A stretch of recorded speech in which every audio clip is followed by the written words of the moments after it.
Oui, on peut résumer les choses comme ça. C'est un sommet qu'a voulu le président de la République pour ouvrir une nouvelle page dans l'histoire africaine et dans l'histoire des relations du continent africain avec les autres continents.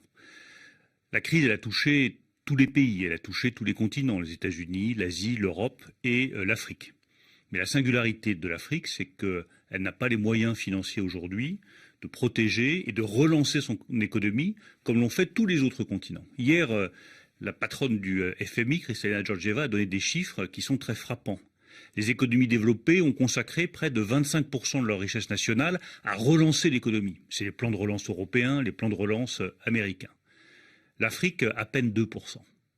Donc le risque majeur, celui que nous voulons prévenir avec le président de la République, c'est la grande divergence économique entre le continent africain, qui repartirait en arrière, qui pour la première fois voudrait déjà cette divergence, mais qui s'aggraverait. Mais qui peut s'aggraver avec le retour de la pauvreté, l'accroissement des inégalités, alors que de l'autre côté, les États-Unis repartiraient fort, l'Europe repartirait fort, l'Asie repartirait fort. C'est un problème économique, mais c'est aussi un problème politique et c'est un problème de sécurité. Et je voudrais vraiment que tous nos auditeurs, tous nos compatriotes prennent conscience qu'aujourd'hui l'enjeu africain est un enjeu absolument stratégique pour la France et absolument stratégique pour l'Union européenne.